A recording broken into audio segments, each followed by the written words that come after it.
Faulkner Show. Thank you all so much for tuning in with us today. Today's guest, Chrissy Clark, host of the Chrissy Clark Show. One of my favorite things that she does is welcome back to the 5 unreported facts that you need to know. It is so cute and very great for people that just want to get updated on all of the facts and all of the stories that the fake news media are definitely not reporting on today. Before I welcome in Chrissy, make sure you guys are following us on Instagram, Hannah Faulkner 1776, Twitter, Hannah F 1776. Grab yourself some merch from our website. We just launched our Trump merch, Fight, Fight, Fight, and we have some new merch items coming out soon. So that's on our website. You can use code Patriot to get 10% off your order. Make sure you guys go and check out my favorite holistic health company, burrowholistic.health.com. It is founded, her supplement line, Burrow Labs, was founded by my personal naturopath, Dr. Susanna Underwood, who we've had on the show multiple times. I know you guys love her, and that is why we will continue to bring her on the show. She's wonderful. She's great. I love her supplement line. I use her stuff every single day. One of my favorite things is the greens, because I have tried so many greens powders and they all taste like green, like they taste gross. They taste like greens. They taste chalky and they're just disgusting. But her greens are incredible. She has a sleep, it's kind of like a spray, a little bit that you spray in your mouth. And so to get your circadian rhythm back, especially with traveling and jet lag and all of that, or crazy scheduling, it is an incredible formula that she's used. It's all natural, holistic, used with herbs. And she has a ton of other supplements on her website. She always says that supplements are to supplement a good diet. So make sure that while you're taking her supplements, that you also are supplementing them with a good, solid, nutrient-dense diet. She has recipes, all of that on her website. It's burrowholistic.health.com. I will have the links for Chrissy Clark's show if you guys would like to check that out in the description below. But before I welcome her in, as you guys have seen, Mark Zuckerberg is now apologizing for all of the censorship that went down for the 2020 election. I am not fooled by his apology. This was white-collar crime that Mark Zuckerberg committed, and I'm not going to be fooled by it. He should be in jail for what he has done to American citizens. The censorship, the persecution, the outlash that they did on Meta and Facebook to everyday average American citizens for simply expressing their support for Donald J. Trump. It is disgusting what he did, and he should be in jail for the crime that he has committed. So I'm not going to be fooled. But Natalie Winters on the Steve Bannon report, she reported on this, and I really liked what she had to say, so I want to show it to you guys. Take a look at this. 24 election. This is how dumb, and I use that word in the most intellectual way possible, House Republicans are tweeting out, Mark Zuckerberg just admitted 3 things. Biden-Harris admin pressured Facebook to censor Americans. Facebook censored Americans. Facebook throttled the Hunter Biden laptop story. Big win for free speech. Now, frankly, this actually makes sense, because if House Republicans think that a big win or a victory is a strongly worded letter, I guess that'd be on brand and maybe in some ways cultural appropriation for what House Republicans are used to doing. But I don't know about you. If Mark Zuckerberg actually colluded with the federal government to deprive American citizens of their First Amendment rights, that's crime, and you should be treated accordingly. You shouldn't get a free pass with a weakly worded letter that I would say at best is an opening bid that you can beg for our forgiveness, but you're not going to get it. There are lasting ramifications for the debates that you stifled and censored intentionally, might I add. And I'm sure all the crazy woke engineers that you employ at Facebook, they would have done it, okay, even without the urging or demanding from the Biden White House. So I get it, you're trying to pass the blame. But I think the question is why you're trying to pass the blame right now, and it makes no sense in coordination with what happened with Pavel Durov, right? Why you'd be sticking your neck out and going against a regime that just re-upped a superseding indictment against President Trump. But the most important part of this letter is the last paragraph, where Zuckerberg gets into the 2020 election spending. And he says, I made these contributions through the Chan Zuckerberg Initiative. They were designed to be nonpartisan, spread across urban, rural, and suburban communities. Still, despite the analyses I've seen showing otherwise, I know that some people believe this work benefited one party over the other. My goal is to be neutral and not play a role one way or another, or even to appear to be playing a role. So you want to pump nearly $1 billion into our election administration, and you think the best apology, that's hailed by House Republicans as a big win that you're going to give the American people, is one like 6th grade level English paragraph apologizing? And by the way, the analyses that you're citing, you can't even put them in the paper. You can't even give us a footnote linking to any of this analysis. Oh, that's because they don't exist. Because every analysis, every rundown of the hundreds of millions of dollars that you gave to groups that have just rebranded and are still at work in the 2024 election, they all went to Democratic districts. And I'm not even talking like a plurality or 60% or 70% or 80% or even 90%. I'm talking 99, in some cases 98%. So sorry, House Republicans, it's not a big win that Mark Zuckerberg gave us a low-class, by the way, the last paragraph, so you can see how important that was, mention, saying, yeah, sorry I rigged the 2020 election. I'm not going to do it again. I don't want to look like I have partisan politics. And of course, House Republicans would hail it as a big win because you guys have done absolutely nothing on any front, not even talking the Biden impeachment inquiry. Stopped holding my breath a long time ago on that one. Absolutely shameful that they would call this a big win.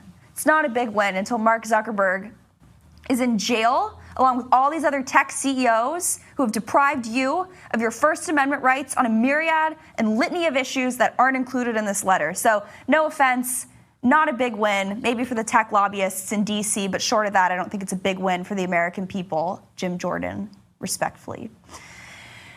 Now, to move on to something that also gets me equally passionate, which is, of course, the just decimation of American manufacturing jobs intentionally by design. Someone who saw that up close and personal is, of course, Joanna Miller. She worked very closely with Peter Navarro in the White House.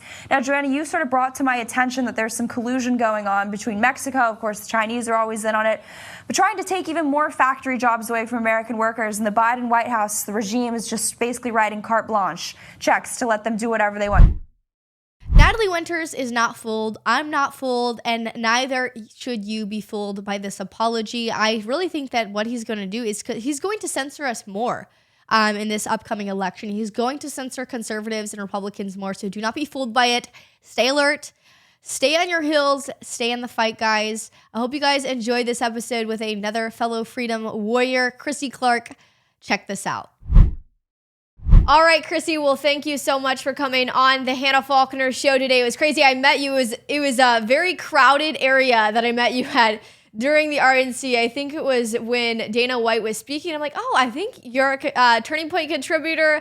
And then now you have, correct me if I'm wrong, the 5 unreported facts. What do you call your show? The Chrissy Clark Show? Yes. No, it's called Underreported Stories. So it's 5 stories that if you turned into CNN, MSNBC, or Fox, you just really wouldn't hear about that often, or you wouldn't hear about enough. You know, corporate media has a big stronghold on what stories they want to get covered. They have boards that they have to appease. And so it's an independent show, you know, so we can talk about literally anything, no holds barred. That's right. I love that. I've been on several networks and like, oh, you can't say that word. That's not acceptable. And I'm like, you know what? I'm going to have my own show where you guys are not going to censor me and I can say whatever I feel like saying. So I love that. I mean, that's what we need is free speech back in America. And if we believe abortion is murder, then we should have the right to be able to say that without being censored by 100%. These fake news media outlets. And the sad thing is that I'm sure you've seen this, is that many of the quote-unquote conservative media news outlets tend to censor, similar to these fake news media networks like CNN, MSNBC, all of those. And so it's really a sad, but for my listeners that maybe haven't heard about you, they haven't seen your content on Instagram or social media, tell us a little bit about yourself, what you're doing in the fight for freedom, and now that you're a TPUSA contributor. Yeah, so I was a TPUSA student. I'm a little bit older than you. I think it might be like 10 years older than you.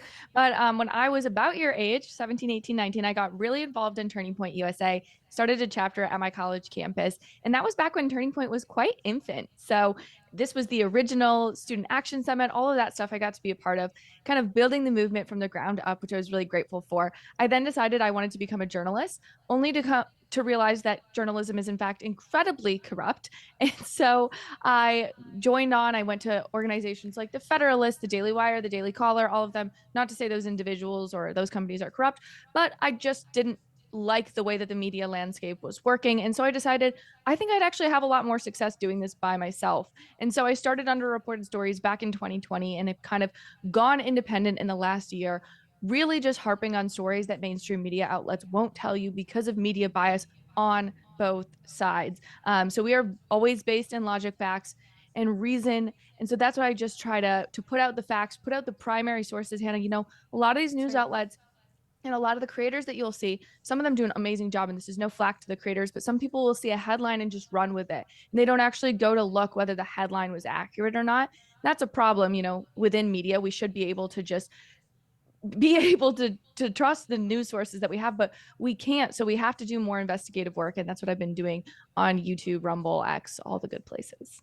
I love it. Tell us a story or a headline that maybe fake news media, CNN, MSNBC, and even Fox News probably has not even touched on this week. Tell us one. Yes. Okay. I wanted to pull this up because it's really crazy story and it's a little nuanced. So there was a story I got exclusive out of a university in Utah. It's called Utah Valley University. Hannah, you're probably close to going to college. Are you going to go to college? You're so young. I'm doing online with Liberty University. Okay, that's right. We talked about this at the RNC.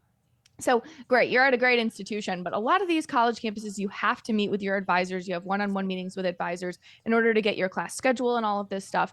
And I guess one student at Utah Valley University had to get called in by her advisor because the dad, her father, was claiming that the school was racist against her. The school was saying things along the lines of, or the dad was saying things along the lines of, you have discriminated against my daughter by not giving us in-state tuition and residency. Therefore, you must have done this because our last name sounds ethnic. And this was an allegation that the dad lobbed against the school. Well, if you do a modicum of research, you realize that the school has nothing to do with in-state residency. It has everything to do with the state. So the school couldn't have possibly done that.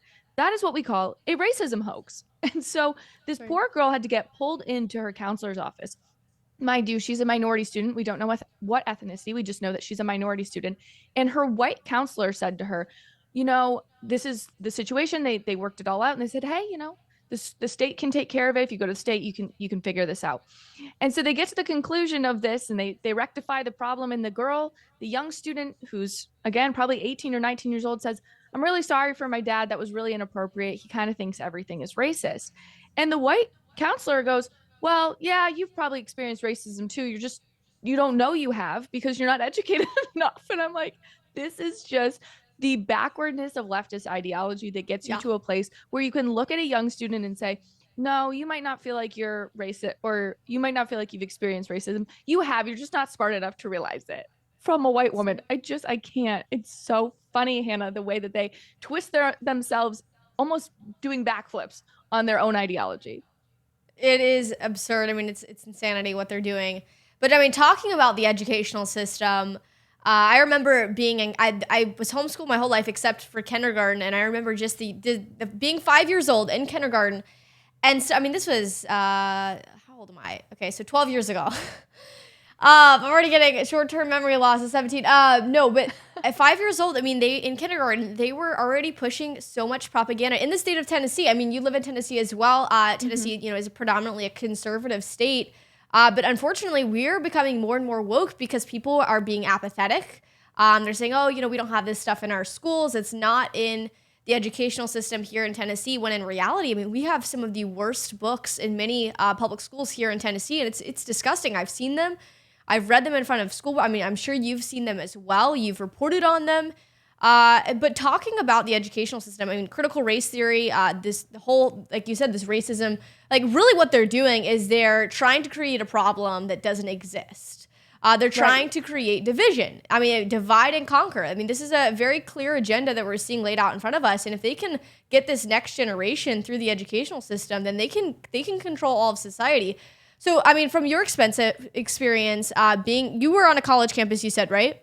Yeah, of course. 4 years. I mean, talk about you're part of TPUSA, so you're able to have these conversations with students that are seeing these ideologies being pumped out every single day by their professors, the faculty members, other students.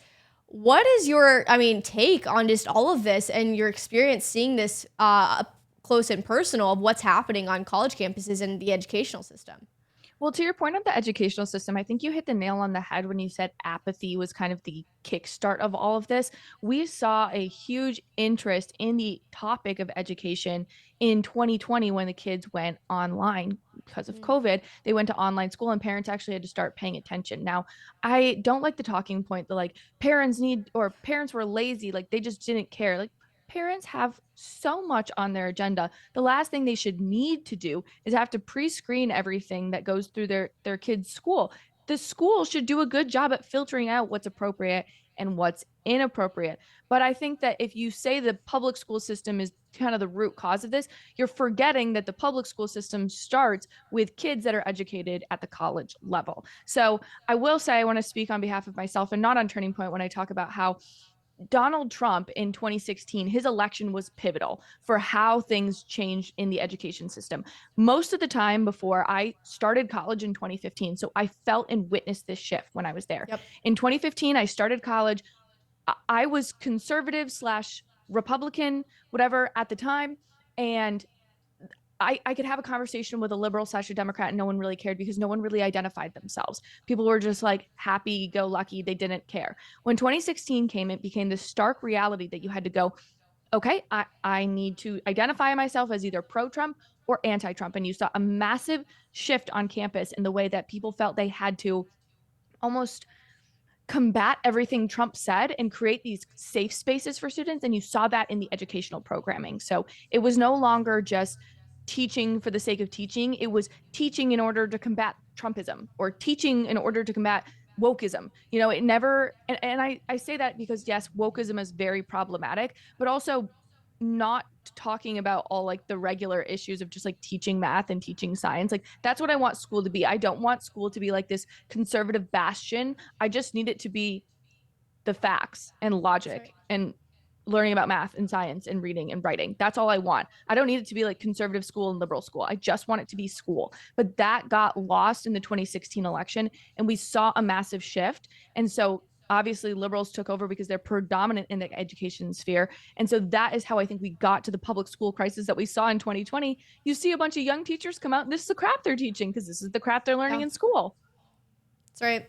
Yeah, and you know what? I think a lot of it has been a lot of this has been happening for decades upon decades, just under the surface to where we couldn't see it. And then when Donald Trump, got into office and the Oval Office and, started to expose what was happening, then you had COVID hit, and that really just pumped everything out, really exposing these teachers and the ideologies that they're putting in.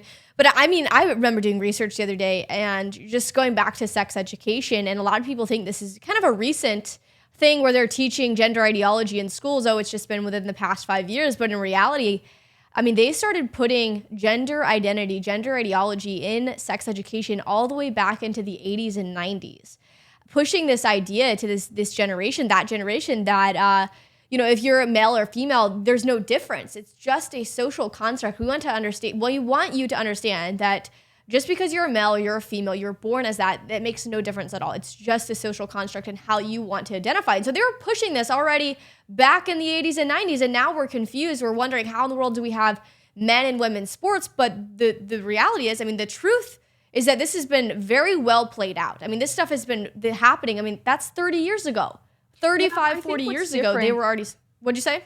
I think what's different about the shift though is I know what you're talking about. And it was really primarily like a psychological or a psych class that you would take in college. And it was focused on gender and race, like these stupid classes like race and gender or studies of gender, feminism classes, like they're not actually all that new. Some of the names are more ridiculous, but those have been around, like you said, since the 80s and 90s, and you will see those classes, but they were reserved for those classes. The problem that I saw post 2016 is that this was no longer just in psych 400, right? The 400 level classes where you're digging into a specific subject on something. This was in introductory to sociology that you had to take as a mandatory credit in college. So it was no longer something that you could dive into in the course of your studies if you opted into that. It was something that was mandated across the board for students to graduate from college. That's a big, big difference, because you're not just reaching a small subset of people that opt into this. You're telling people, a generic entire population,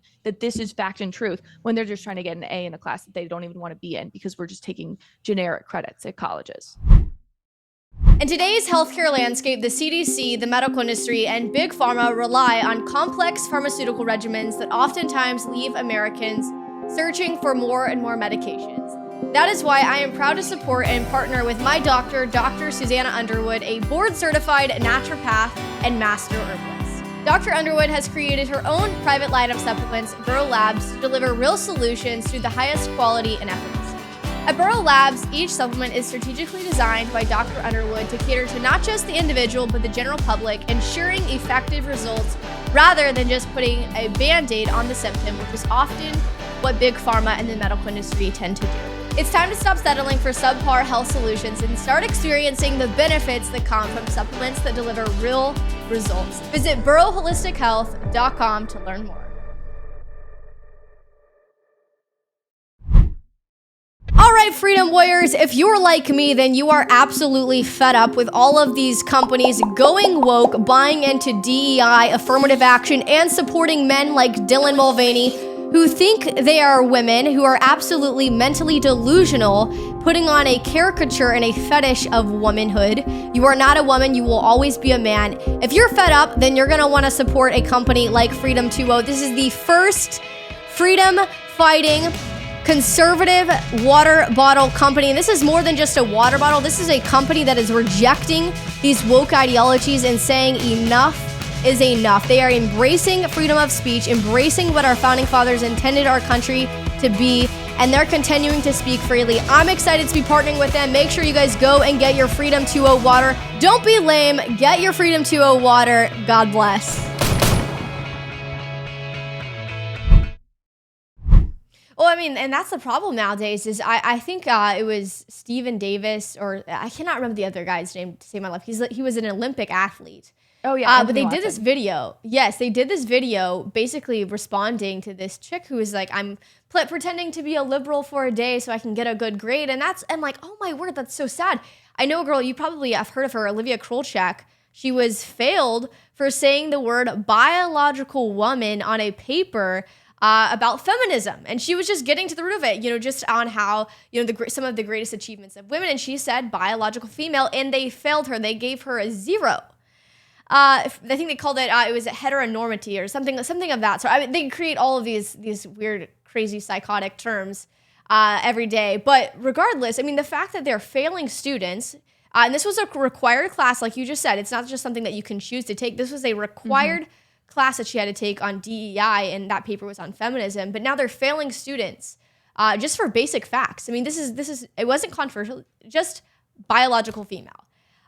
So it's disgusting, but one of the points that you talk about a lot is school choice, and I'm assuming you're probably pro school choice. Yes. I would say I am 100%, and the left is totally. I mean, they'll say that they may be for school choice, but then their policies do not represent that they are pro school choice, and allowing the parents to decide where they want their kids to go. Of course, they want every single child in the public education where they can choose what kids get to learn, rather than the parent choosing what their kids get to learn.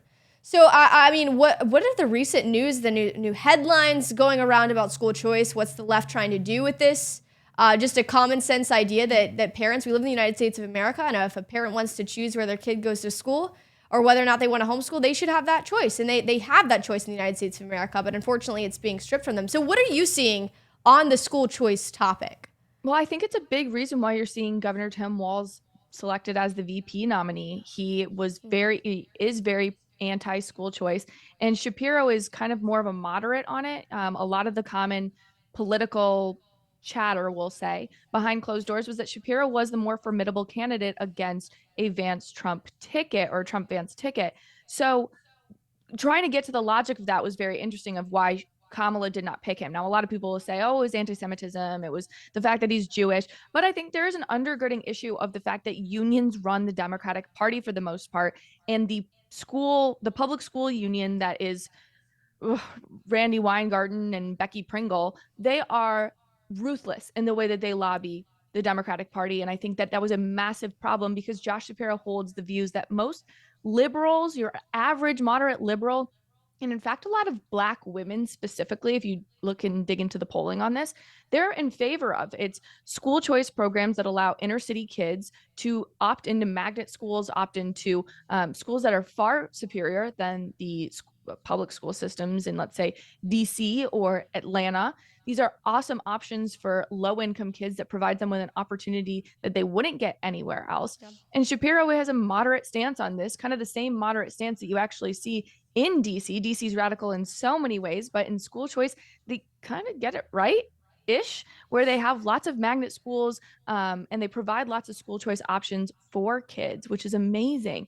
And Shapiro was kind of, okay with that, and Walz is totally against that, and the unions came in and they swept it. And I think that story has kind of been underreported because no one wants to talk about how ruthless these school choice or these anti-school choice people and these unions are in Democratic politics. They will take out a candidate entirely because they want your kid to be indoctrinated in public school that badly.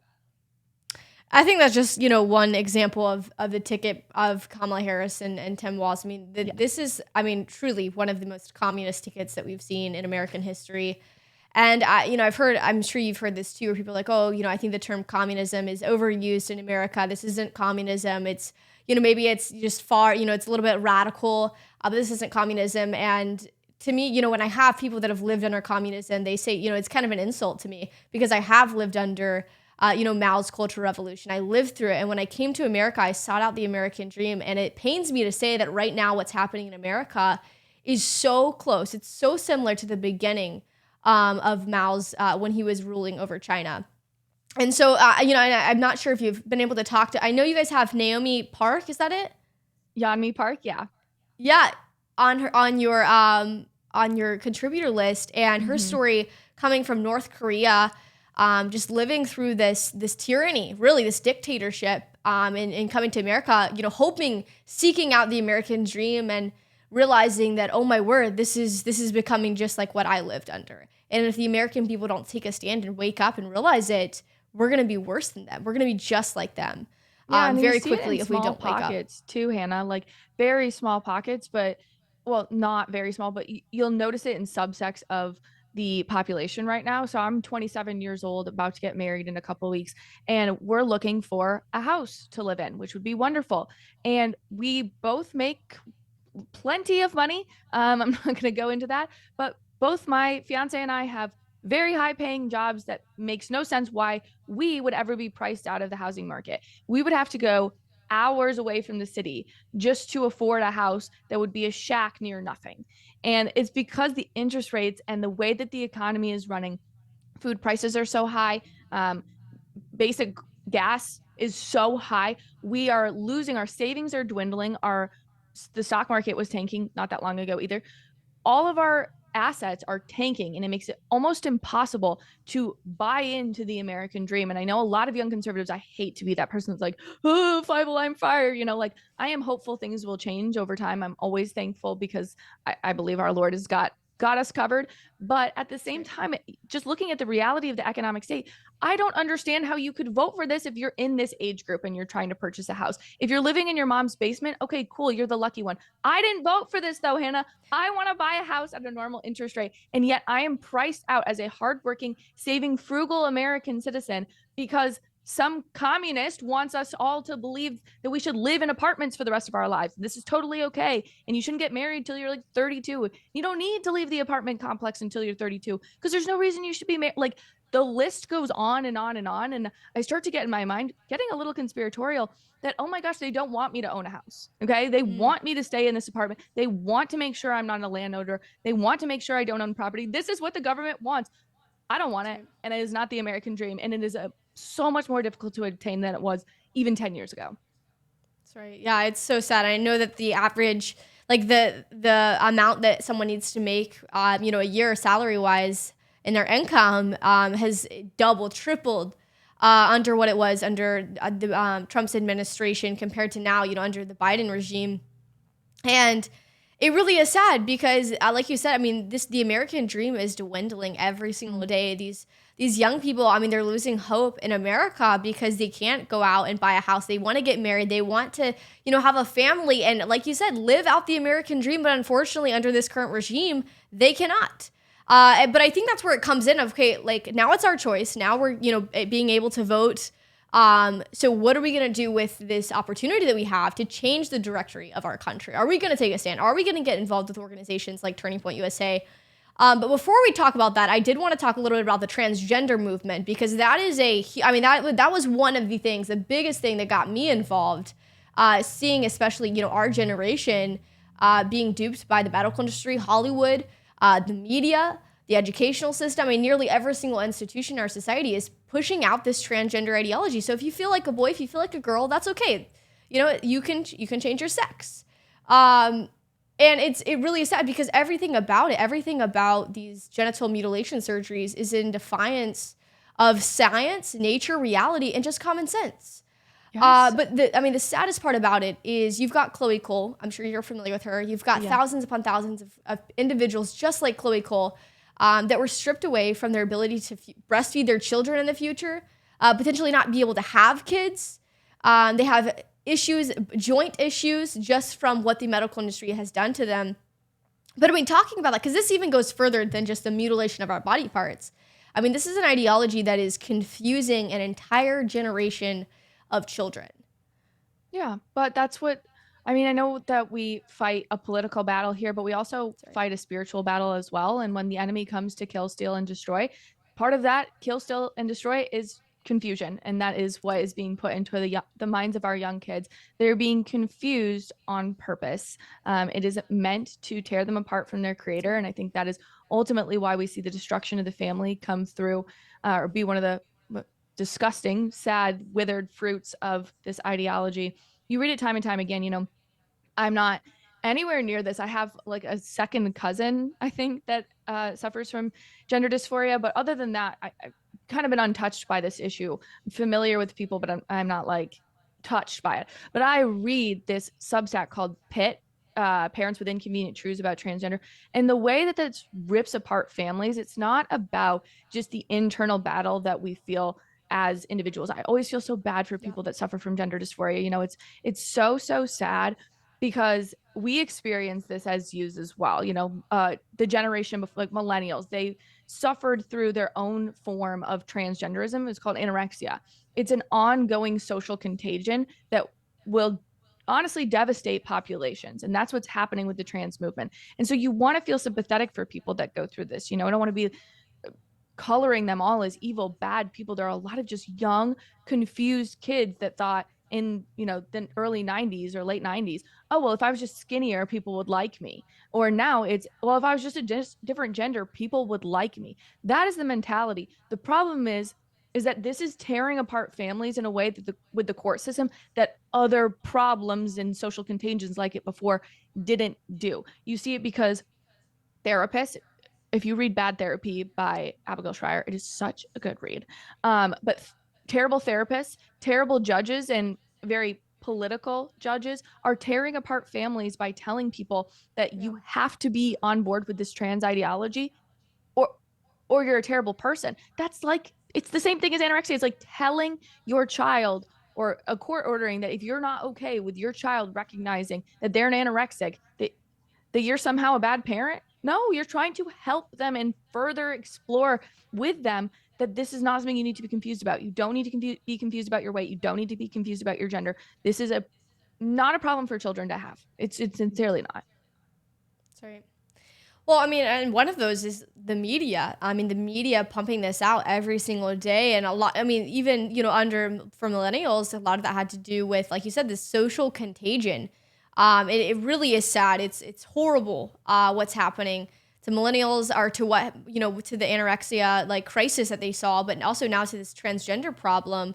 Because now it's moving on to alpha. I mean, this generation alpha. I think that's what it is. You can correct me if I'm wrong, but Generation Alpha, and my sister, she's 9, and she's in this generation, and she'll do plays in the community and whatnot, and she'll come home and tells, so and so said that his friend is identifying as non-binary, and these are 8, 9, and 10-year-olds that are claiming to identify with these identities that really they have no idea what it even means.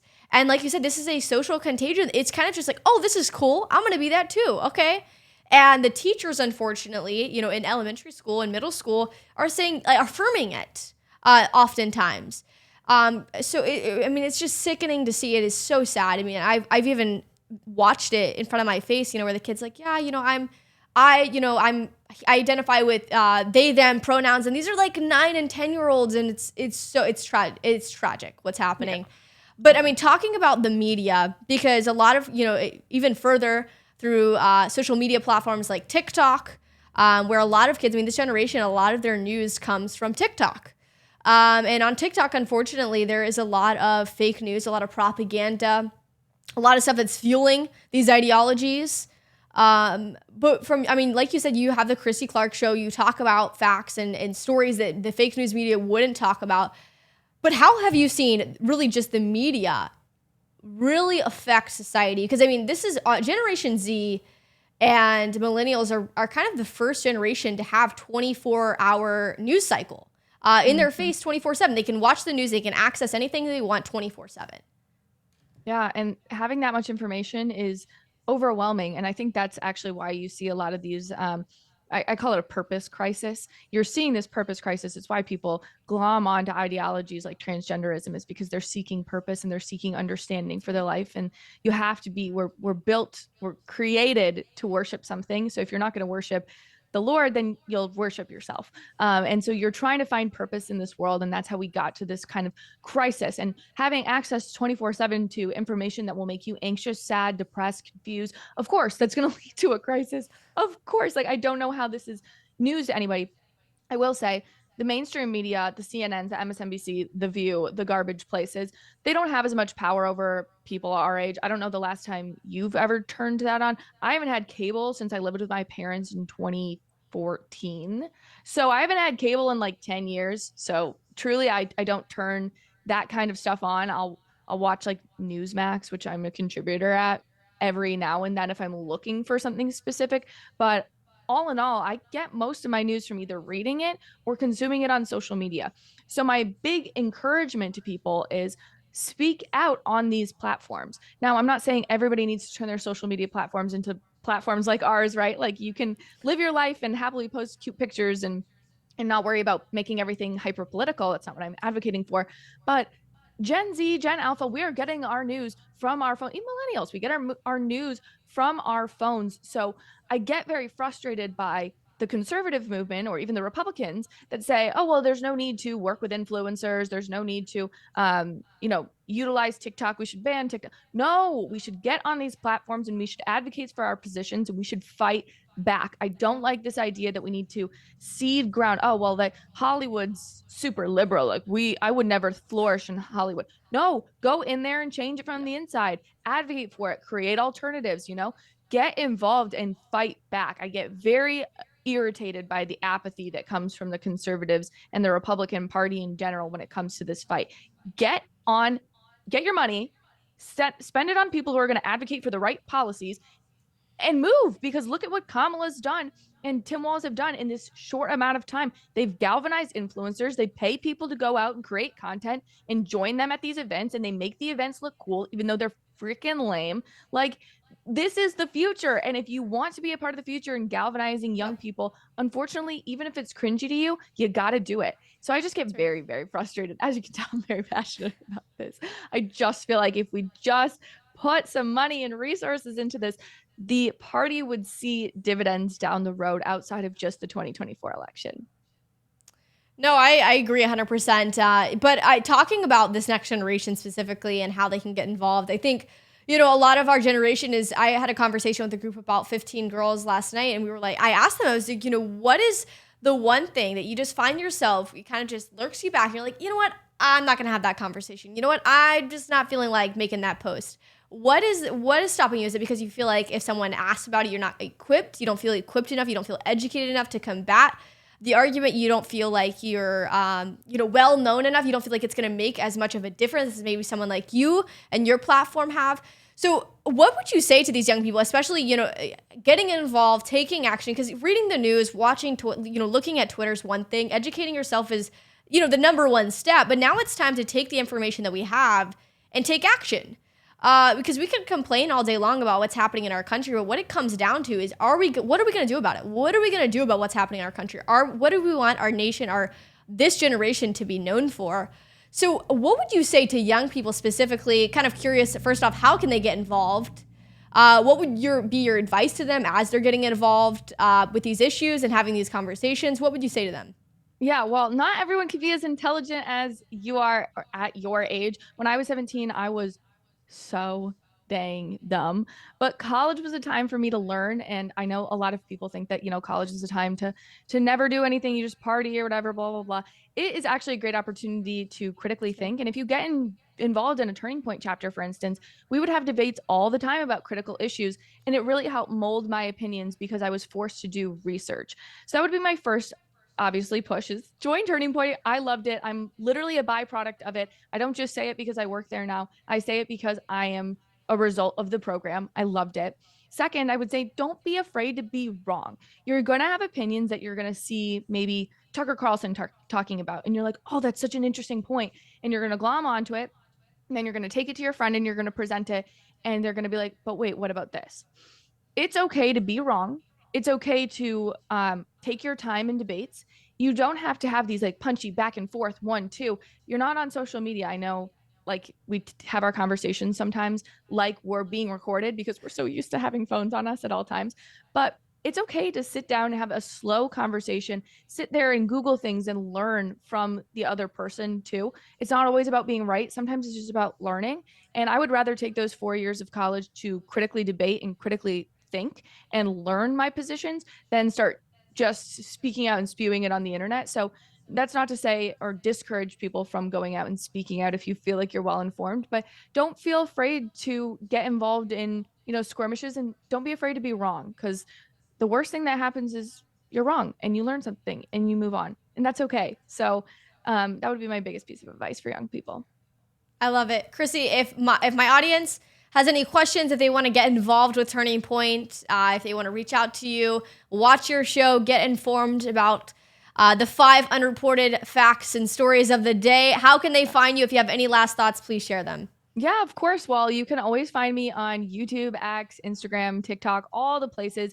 Most of it's Chrissy Clark _ or the Chrissy Clark, one of the two. But if you just type in Chrissy Clark, I usually pop right up. You can also email me, chrissy.clark@tpusa.com if you want to get involved. Would love to get involved. I'll also be doing a tour called Based in Logic Tour coming up in the fall and the spring of next year. So if you want me to come to your college campus, talk about issues like this, feel free to reach out and we can come to your college or high school campus. It'll be really fun. Thanks so much for having me, Hannah. It's really awesome to see what you're doing with just being so young and building a platform at your age. Just congratulations on all your success. Oh, thank you. Well, I appreciate you and I appreciate what you're doing. I love your stories. I'm like, man, I didn't even see that today. Of course I didn't, because the fake news media is not reporting on it. So I appreciate what you're doing. Thank you so much for coming on the show today. Of course. All right, everybody. Thank you all so much for tuning in with us today. If you guys enjoyed this episode, make sure you guys share this with your friends and family. Follow us on Instagram, Hannah Faulkner 1776, Twitter, Hannah F1776. All of the links for our Rumble page, social media, Substack. Our website is in the description below, and all of that for Chrissy Clark is in the description if you'd like to check out her show. Again, in the description, all the links are below. Thank you all so much for tuning in with us today. Stay in the fight, stay encouraged. God bless you all, and God bless the United States of America.